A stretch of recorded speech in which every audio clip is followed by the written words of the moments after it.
Alright guys, this is just a test, leveling my rogue.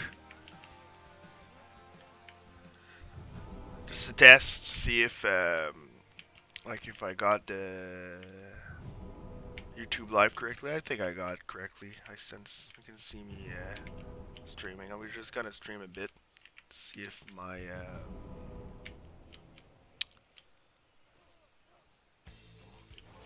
so I'm living in a rogue without heirlooms because I want to do an experience. I want to enjoy an experience, all in all. If you have any question about the music,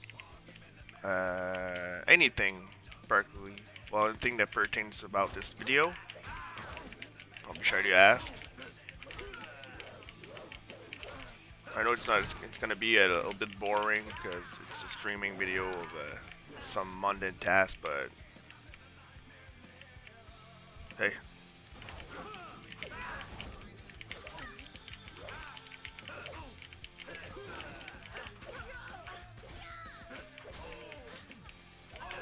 Whoop.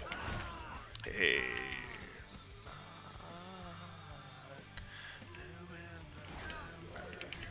No.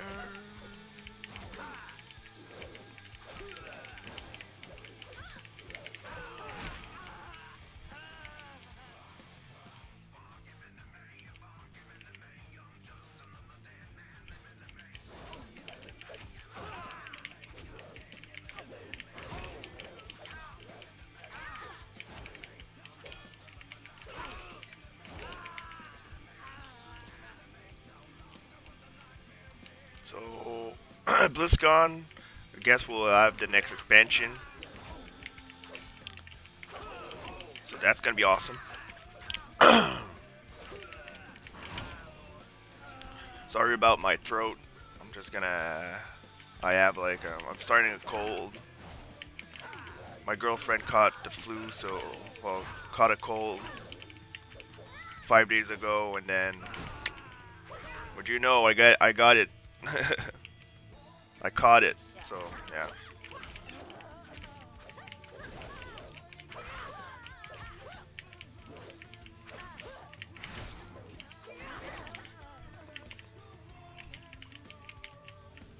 Killing those goblin assassins. Thing about the leveling experience in WoW for now, I think it's how much they pruned the abilities. I think they did not a good job with pruning, because like seriously, right now I'm level 3 and I got 2 abilities. If I remember correctly, in Vanilla WoW and until Cataclysm or Mists of Pandaria, we had like at this level you had 5 abilities to choose from. Yeah, some abilities weren't that great, but you add more depth into your character, and I think that's the whole debate about class balance and class fantasy is the classes or the specs. They feel a little bit bland. They feel, first of all, some classes feels really incomplete. Like incomplete. It's like they purposely made classes incomplete because they wanted to test their stupid legendary system, which, by the way, if you follow the podcast, I will talk about the legendary system and RNG in general in World of Warcraft, where like we need to draw the line. Like the developers need to draw a line where and like when it's too much RNG. But that's gonna be a topic that if you follow the podcast, the GamerCast. By the way, GamerCast, Monday around 7 p.m. Every Monday, 7 p.m. Eastern Time. It's on Twitch. Follow my my good friend Gam3r.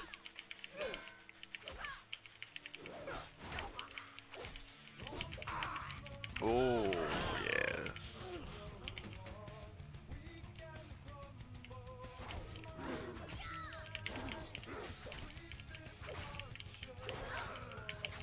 So let's be honest. I only have Sinister Strike and Eviscerate for like, now I'm level 4. It's a bit redonkulous. If you say so. If you say so. Yeah, I got gloves. So I'm gonna put my gloves. I got an heirloom. So if you're wondering if I got all the heirlooms, I got all the heirlooms. Just that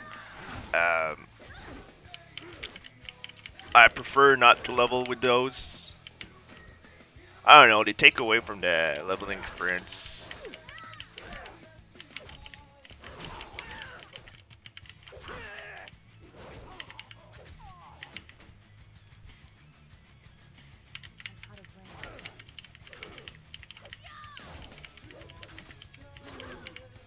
So this is pretty much a test about when Destiny 2 will come. So when Destiny 2 will come, I'll be using this. It's coming out 1 p.m. So maybe at like and on the 24th. So 1 p.m. on the 24th. 12:55, I should be online to do a 1-hour stream until I gotta go to work, or 45 minutes stream. Maybe I'll do the real quick the intro zone, get my light back. Whoops, I spoiled something. I think I shouldn't have said that. Well, if you never played Destiny 2, forget what I said. If you haven't played the Destiny 2, get your level 2 thing. Well, if you haven't played a beta, you know that you lose your light at the end. So I think that's a given if you play the beta. If you haven't played the beta, well, you lose your light at the end of the beta. That's like something that happens right off the bat, and well, right after the first mission of the game.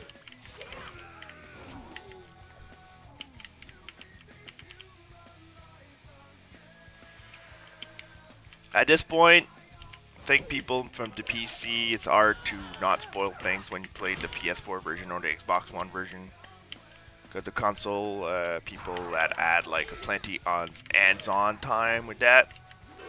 I don't know why they took so long to put the PC version up.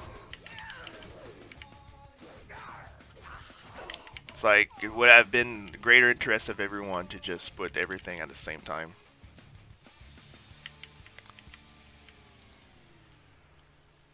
And the cross-platform needs to happen. Come on, Sony.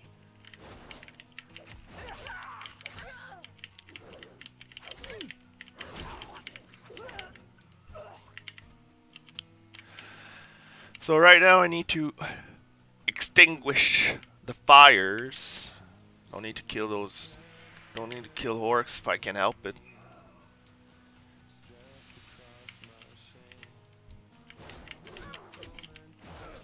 So I don't have a second screen, so if you see me like looking like that, it's my phone that makes my second screen. Cause my desktop, well, my desk can't take a second screen. My desktop could, like my computer can take a second screen, but my desk can't fit a second screen on my desk. My desk is very small.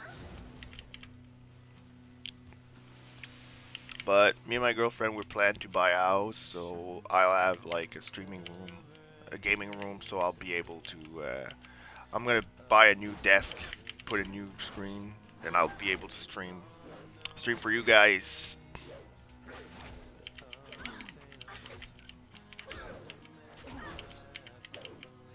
I don't know, I wanted to play a rogue, gonna do a sub rogue. I heard that those are the most powerful rogue spec,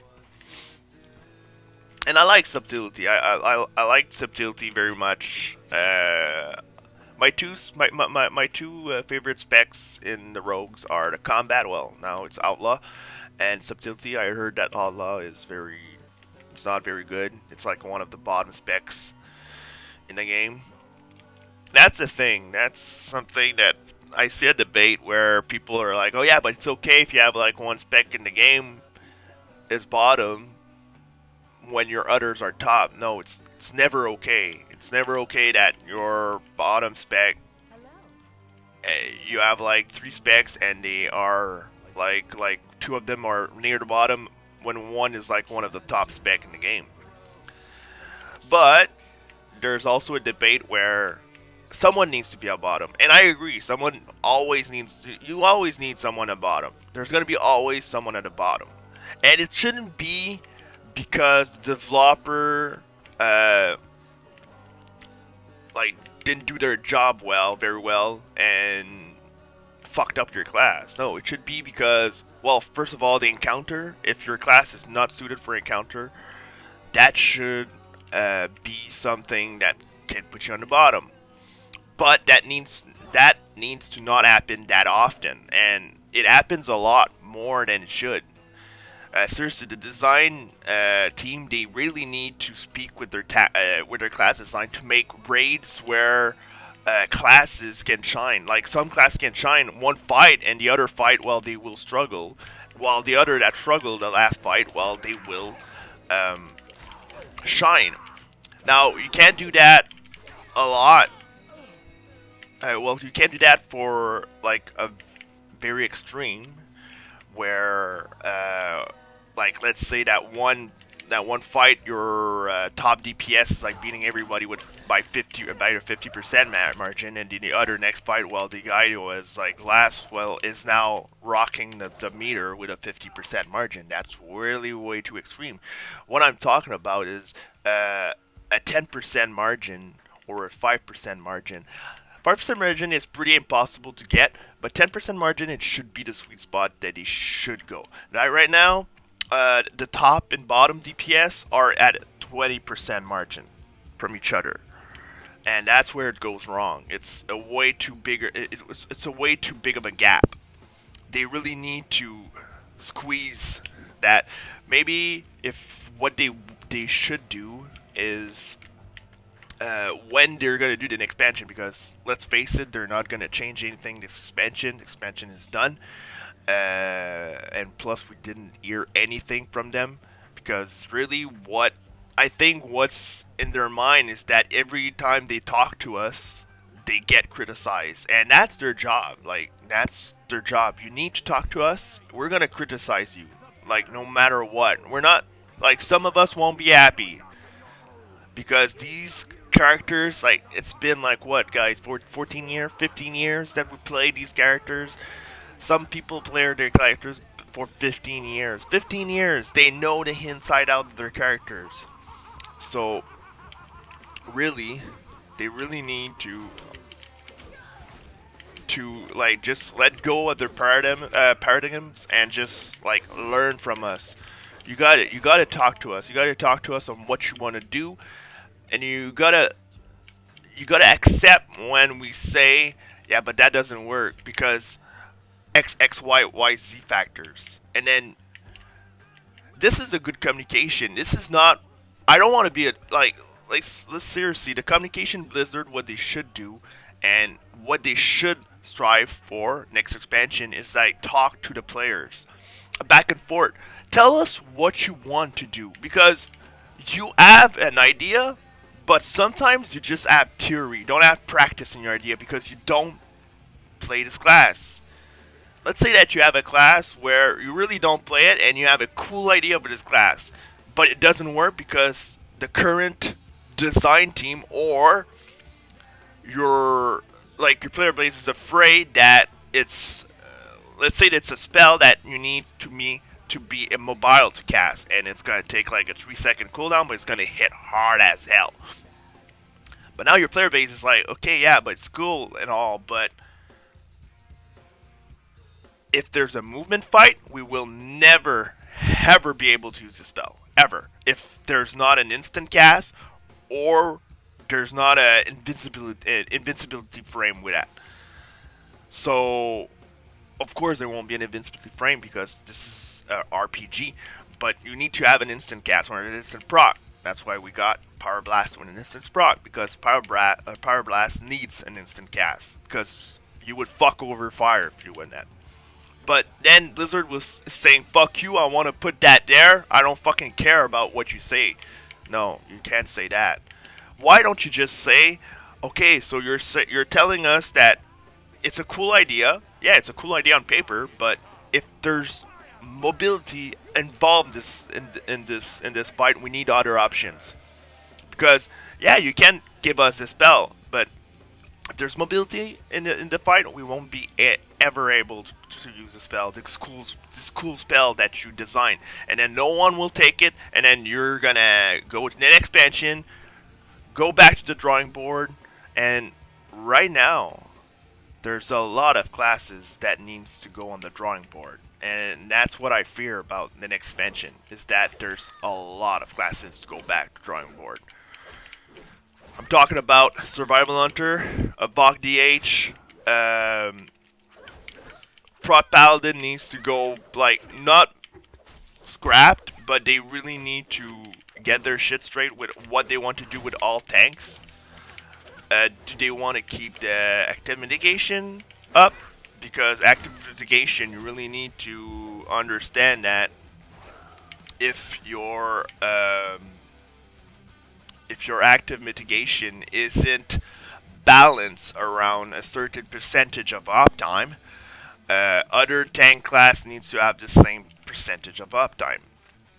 Right now, what's happening with Prot Paladin, and it was a huge issue in Tomb of Sargeras, is that Prot Paladin, they handle big hits, big fucking abilities really well, because they have Shield of the Righteous. Shield of Righteous blocks, I don't know what the percentage that they block with, but it blocks a huge percentage of any damage up front.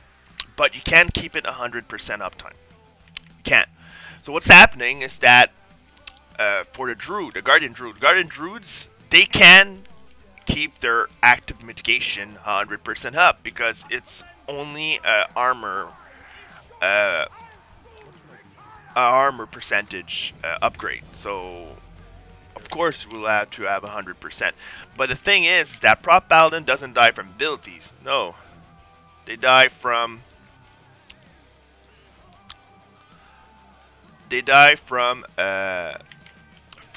white damage. So now you're telling people that plays Prot Paladin, yeah, you're a good tank, but you die from white damage. You know what happens to tanks who dies from white damage? They get benched.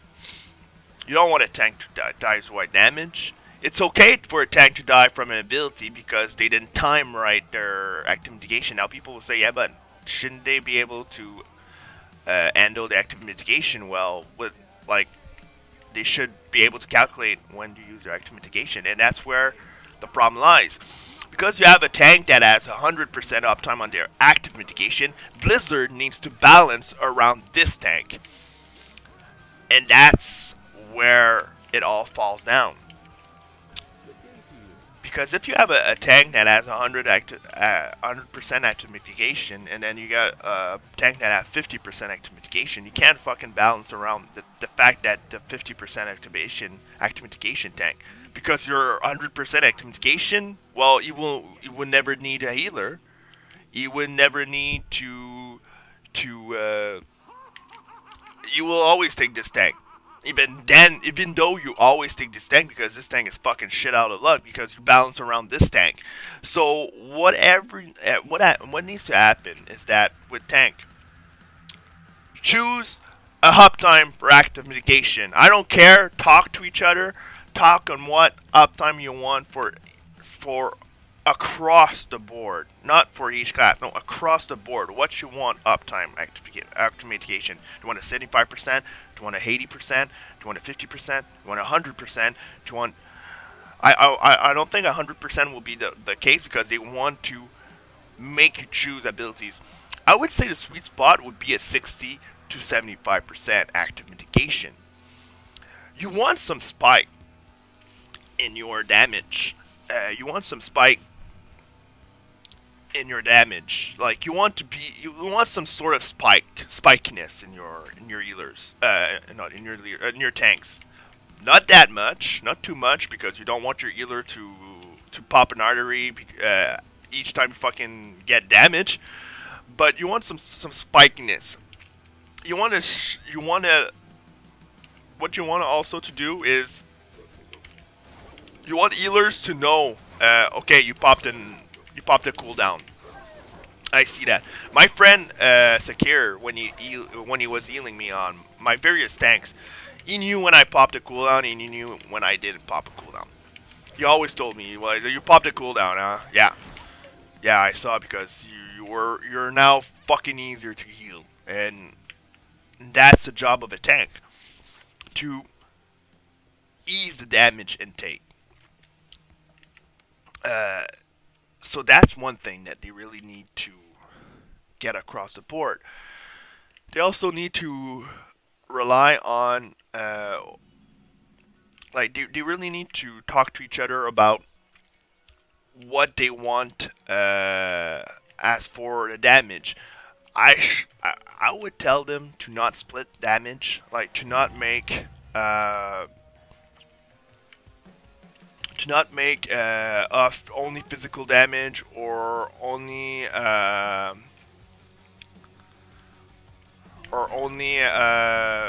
magical damage. I would suggest so that they don't do this, because what the fuck is that?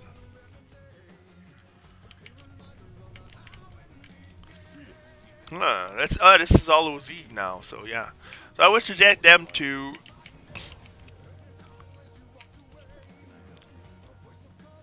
not split damage anymore. Like, make it so, because they want, like, what I see they want is that they want their game to be more casual friendly. They want more people in raids and stuff like that. By splitting damage, you're not making people going raid. You're making people go away from tanks. Really, I enjoyed tanking up until Kata. In MOP, that's where I just gave up on tanking. They changed the way that the active mitigation system worked, and that's where I draw the line. It's a cool system in practice, but it's in practice. It's a cool system in theory, but in practice, it's not a good system. The system, like, just shits over, like, if you're a tank that can't handle auto attacks and stuff like that. Like, we got Prot Paladins, and Prot Paladins are not the only one in the same boat. Vengeance DH, they really need to redraw. Like, one of the other classes I said, go back to drawing board. Vengeance DH, like the whole DH class. They really need to sit down, look at what they want us to do. Like, look at what they want to do with it. I would suggest to get out of the leech tank with Avok DH. I already have one leech tank with the Blood Dead Knight. Get out of the leech tank.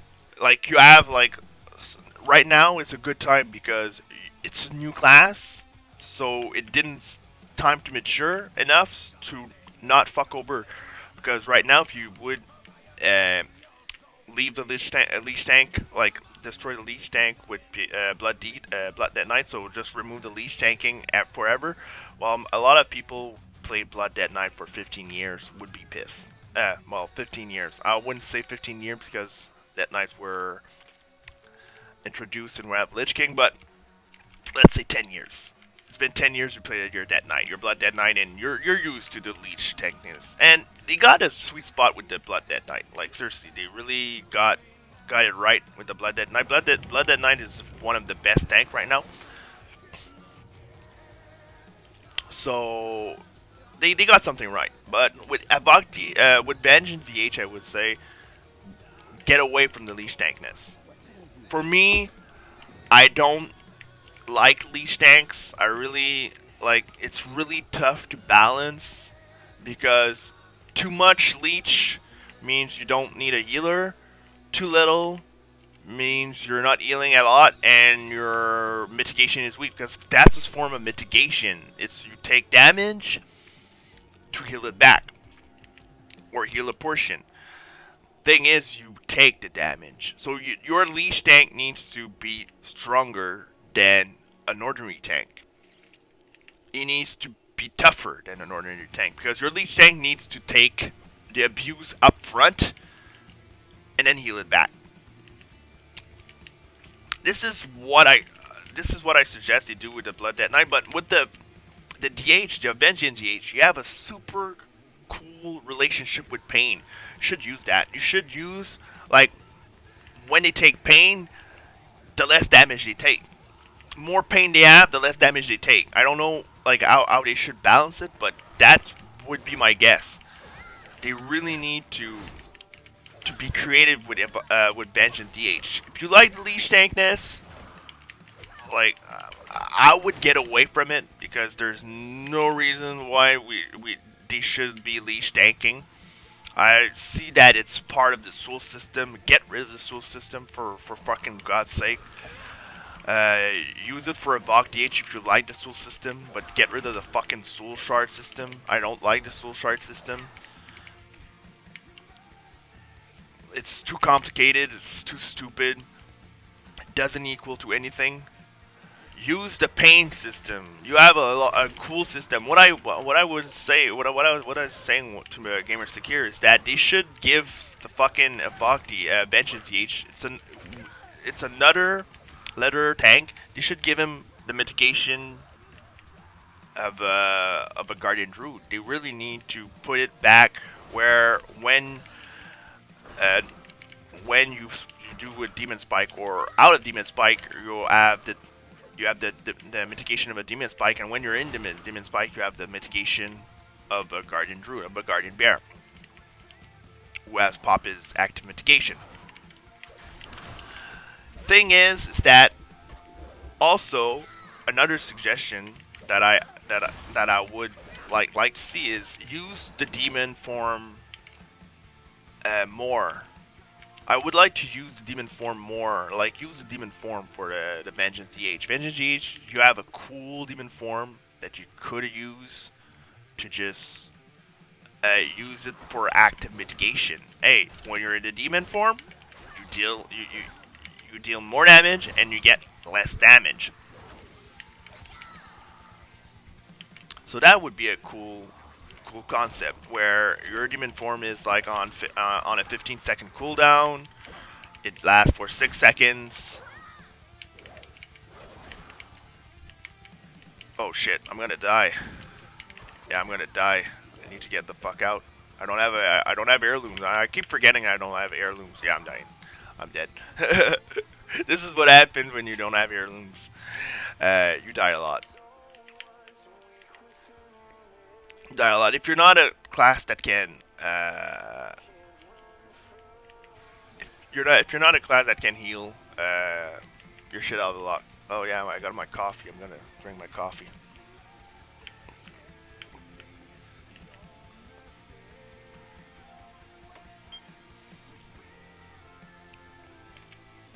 I like this song. Time of Grace, guys. Maybe finishing my stream for now. So 24th of October, 1 p.m. I'll try. Well, 12:55 p.m. a.m. No, p.m. because it was me. So 12:55 p.m. I'll be there.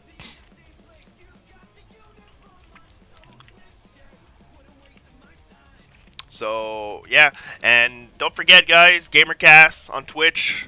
Follow Gam3r. We're doing a podcast each Monday. Each Monday, we're rocking it.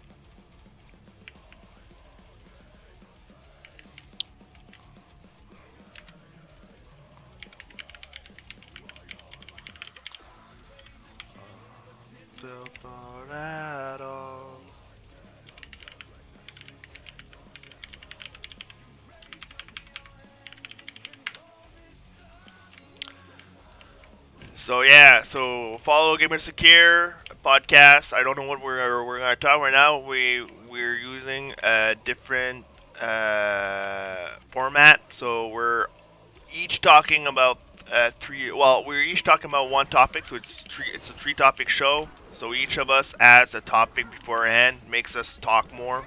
So makes us like not like one people that talk, that monologues, and the other like, oh yeah, yeah, I have no idea what the fuck you're say because I don't play this game. So it means that there's more talking, there's more listening, there's more debates. So it's fun. I'm gonna talk about RNG now, where why there's too much in WoW. So yeah. So I'm gonna kill this kobold.